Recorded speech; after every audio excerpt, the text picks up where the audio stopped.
नमस्कार, स्वागत है आपका डिजिटल दिशा 247 की इस प्लेटफॉर्म पे। दोस्तों, आज एक बहुत बड़ी अपडेट लेकर आया हूँ मैं। जी हाँ, बिहार स्टेट का नोटिफिकेशन जारी कर दिया गया है। उससे पहले आप हमारे चैनल पे अगर नए हैं तो हमारे चैनल को सब्सक्राइब करें और बेल आइकन को दबाएं। जो भी वीडियोज़ आते हैं उसको लाइक करें। डिजिटल दिशा 247 ये प्लेटफॉर्म है। आपके जो भी जॉब रिलेटेड इन्फॉर्मेशन होते हैं, एजुकेशन रिलेटेड, उन सभी से जुड़े वीडियोज़ सबसे पहले आपको अपडेट किए जाते हैं। तो चलिए शुरू करते हैं आज का ये हमारा जो इन्फॉर्मेशन है बिहार स्टेट को लेकर उसके संबंध में। तो आप देख सकते हैं मित्रों, बिहार विद्यालय परीक्षा समिति आज 14 अगस्त है, 14 अगस्त 2026 आज की ही इन्फॉर्मेशन है ये। तो पहले ही अनाउंस कर दिया गया था बिहार सरकार के द्वारा कि जो भी ट्रिप 4 होगी उससे पहले एक बार स्टेट लिया जाएगा। और ये बहुत अच्छी पहल है बिहार सरकार की कि आप देख सकते हैं 23 में भी हुआ था, 24 में भी हुआ, 25 में भी हुआ और 26 में भी होने जा रहा है। यानी कि लगातार स्टेट का आयोजन किया जा रहा है, जिससे कि कोई भी नए बीएडधारी वो अपने परीक्षा फॉर्म भरने से वंचित ना रह सके और वैकेंसी भी ठीक ठाक आ जा रही है। तो चलिए इन्हें शुरू करते हैं आज का हमारा जो इन्फॉर्मेशन है। तो मित्रों, सबसे पहले जो हम बात करेंगे वो हम बात करेंगे फॉर्म भरने की तिथि को लेकर। तो आप देख सकते हैं यहाँ पे 17 अगस्त 2026 से 31 अगस्त 2026 तक, यानी कि ये हमारे परीक्षा भरने की तिथि है। तो आप देख सकते हैं कि मात्र बहुत ज़्यादा दिन नहीं दिया गया है, 13 से 14 दिन ही है हमारे पास, लगभग 15 दिन। तो आप जैसे ही फॉर्म फिलअप स्टार्ट हो 17 अगस्त को, आप सुनिश्चित करें कि अंतिम तिथि आने से पहले ही आप भर लें। परीक्षा पैटर्न वगैरह सब सेम है। अगर आप पिछली बार भरे होंगे स्टेट तो उसी अनुरूप में है, और नहीं भरे हैं नए कैंडिडेट्स हैं उनके लिए मैं बता दूँ 2.5 घंटे की ये परीक्षा ली जाती है। जी हाँ, 2.5 घंटे की ये परीक्षा होती है, जिसमें से आप देख सकते हैं 100 मार्क्स या 100 क्वेश्चन होते हैं जो विषय आप अपना ग्रेजुएशन या पोस्ट ग्रेजुएशन में रखे हुए हैं। और 50 मार्क्स जो होता है वो होता है शिक्षण कला एवं अन्य दक्षता। ठीक है, वो 50 मार्क्स का होता है, 50 क्वेश्चन, 100 मार्क्स का 100 क्वेश्चन। और नकारात्मक यानी कि नेगेटिव मार्किंग नहीं है इसमें। जी हाँ, नेगेटिव मार्किंग नहीं है। प्रत्येक प्रश्न के लिए 1 अंक दिया जाएगा। यहाँ पे आप देख सकते हैं, ये देख सकते हैं आप, साफ साफ लिखा हुआ है प्रत्येक प्रश्न के लिए 1 अंक देय होगा और नेगेटिव मार्किंग नहीं होगी। बहुविकल्पीय यानी कि एमसीक्यू बेस्ड होता है क्वेश्चन। और ये सब सब्जेक्ट्स हैं जो भी आप ग्रेजुएशन में रखे हुए हैं उन सभी का क्या योग्यता है। सिंपल से आप जिस सब्जेक्ट से पढ़े हुए हैं ग्रेजुएशन उसी में आप भर सकते हैं, और साथ में आपको बीएड की योग्यता चाहिए बस, और ज़्यादा कुछ योग्यता ऐसा कुछ मांगा नहीं है। ये हो गया ग्रेजुएशन का। और अगर हम पेपर 1 होता है 9, पेपर 1 जो होता है वो 9 to 10, और पेपर 2 जो होता है वो होता है 11 to 12।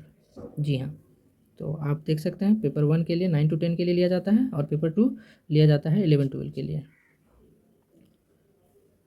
चलिए पेपर 2 की योग्यता मैं बता देता हूँ। पेपर 2 यानी कि 11-12 के लिए आपके पास सिंपल पीजी होना चाहिए प्लस बीएड।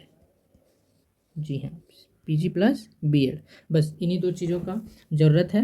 अगर आप पीजी पोस्ट ग्रेजुएट धारी हैं और बीएड धारी हैं तो आप इस फॉर्म को भर सकते हैं बिहार स्टेट को। ये मात्र एक एलिजिबिलिटी टेस्ट है, इससे आपको जॉब नहीं मिलेगा, लेकिन इसके बिना भी जॉब आपको नहीं मिलेगी।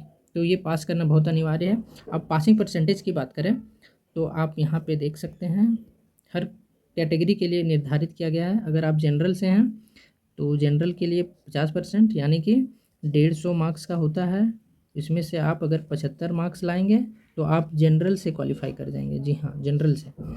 अगर आप 45.5% लाएंगे तो 150 का 45.5% अगर आप लाएंगे तो आप क्वालिफाई कर जाएंगे पिछड़ा वर्ग ओबीसी से।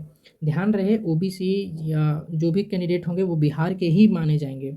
अगर वो बिहार के नहीं होंगे तो वो जनरल में काउंट किए जाएंगे। ठीक है, तो यहाँ पे अगर आप ले आते हैं 68.25 के लगभग, उसके बाद यहाँ पे अगर आप ले आते हैं 63.75 के लगभग, और SC/ST से आप हैं तो लगभग 60 मार्क्स ले आते हैं तो आप क्वालिफाई कर जाएंगे। और महिलाओं के लिए भी 60 मार्क्स का ही है। पिछली बार ये कुछ ज़्यादा था, 42 के अप्रॉक्स था, इस बार 40 कर दिया गया, 40%। तो ये थी हमारी योग्यता पास करने की। जी हाँ, पास करने की योग्यता थी।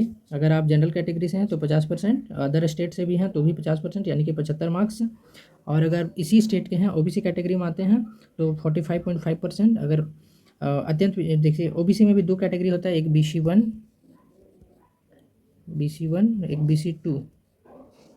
जी हाँ, तो अत्यंत पिछड़ा जो BC1 में आ जाते हैं, और पिछड़ा वर्ग जो BC2 में आते हैं, तो उनके लिए भी थोड़ी थोड़ी सी मार्क्स रखे गए कम। ये आसानी से आ जाता है और ज़्यादा नेगेटिव मार्किंग वगैरह है नहीं। तो अब हम बात कर लेते हैं पैसे कितने लगेंगे आपको फॉर्म भरने के लिए। अगर आप पेपर 1 सिर्फ अप्लाई करेंगे तो 960 रुपये देने होंगे, जनरल कैटेगरी से हो चाहे ओबीसी वर्ग से हो। हाँ, ओबीसी वर्ग सिर्फ बिहार स्टेट के लोग ही हैं। ओबीसी वर्ग अगर आप अदर स्टेट के हैं तो आप जनरल में काउंट होंगे, ये बात को आप ध्यान रखेंगे। दोनों पेपर अगर आप भरना चाहते हैं तो 1440 रुपये देने होंगे। अगर आप SC/ST से हैं और एक पेपर सिर्फ भरेंगे तो 760 रुपये, और अगर दोनों पेपर भरेंगे तो 1140 रुपये। SC/ST को कुछ छूट दी गई है। जी हाँ,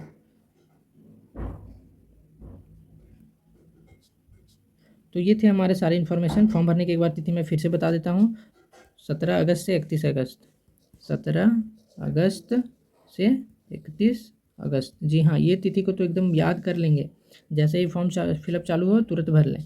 और एग्ज़ाम के एक्सपेक्टेड डेट की हम बात करें तो मान के चलें कि सितंबर के मिड सितंबर हो सकता है। जी हाँ, तो ये थे हमारे ऑनलाइन फॉर्म भरने से रिलेटेड भी कुछ जानकारियाँ मैं दे देता हूँ। अगर आपको कोई समस्या आती है तो आप मुझे कमेंट करके बता सकते हैं। एक नॉर्मलाइजेशन की भी व्यवस्था की गई है, लेकिन उससे कोई मतलब नहीं बनता है, क्योंकि सभी लोग अटेम्प्ट करते ही हैं सारे क्वेश्चंस। फॉर्म भरने के लिए आपको जो जो डॉक्यूमेंट्स चाहिए वो मैं बता देता हूँ। 10th का marksheet plus certificate, same 12th का भी यही, ग्रेजुएशन, यूजी का सेम चीज़, पीजी का सेम चीज़, और बीएड का। अगर आपके पास ओरिजिनल मूल प्रमाण पत्र नहीं है तो आप प्रोविजनल भी डाल सकते हैं, इसमें कोई आपत्ति नहीं है।